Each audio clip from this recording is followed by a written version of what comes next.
ሰላም ቤተሰቦቼ እንዴት ናችሁልኝ? ያለው ፈጣሪ ተመሰግነው። በያላችሁበት ሰላማችሁ ብዝት ትርፍርፍ ይበልልኝ።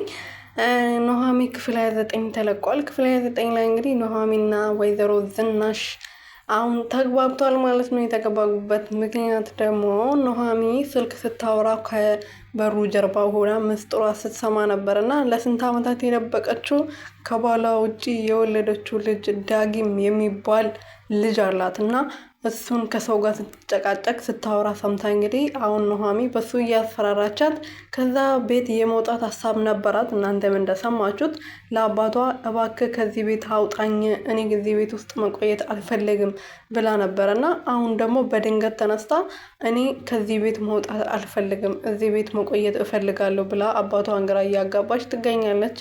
ወይዘሮ ዝናሽ ደግሞ በጣም ፈርታለች። ምን ያህል ገንዘብ ልስጥሽ እባክሽ ይሄ ምስጢር ለአቶ ማን ነበረ ስሙ አያዘ ማርያምን ለባለቤቴ እንዳትናገሪ ብለዋለች ማለት ነው። እኔ ለባለቤትሽም አልናገርም፣ ከአንቺም እኔ ገንዘብ ምንም ነገር አልፈልግም፣ ለአባቴ የሚሰጠውን ክብርና ለእኔ የሚሰጠውን ክብር እንድሰጭኝ ብቻ ነው የምፈልገው ብላታለች። እንደዛም ሆኖ እንግዲህ አሁን እቺ ሴትያ በዚህ ነገር እያስፈራራው ጋሼ አባቴ እንዲያሳክሙልኝ ማድረግ አለብኝ፣ ውጭ ሀገር ሄዶ የሚታከሙት ነገር እንቅፋት እንድትሆንብኝ አልፈልግም፣ አባቴ ከታከመ በኋላ እዚህ ቤት ትቼ እወጣለሁ፣ የኔ ህይወት አንዴ ተበላሽቷል፣ ስለዚህ ቢያንስ የአባቴን ህይወት ላስተካክል ብላ ወስና እዛ ቤት ለመቀመጥ ወስናለች ማለት ነው።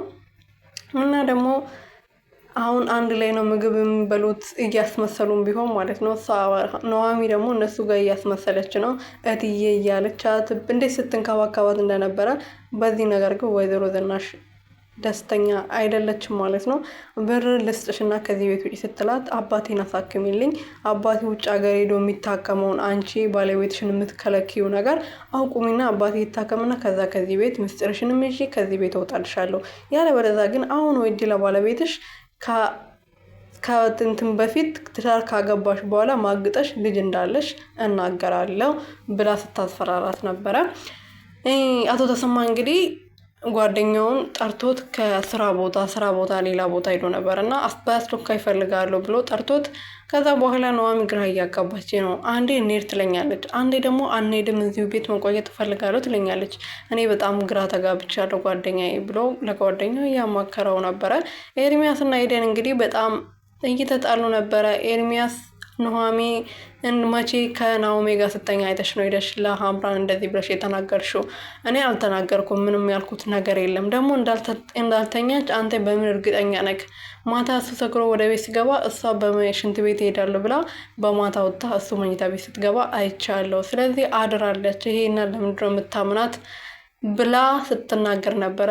ከዚህ በኋላ ስለ ኑሃሚ አንድ ነገር ብትናገሪ አንቄ ነው ምገልሽ፣ አንቄ ደፋሻለሁ ብሎ ሲያስፈራራት ነበረ፣ አንቆ ማለት ነው።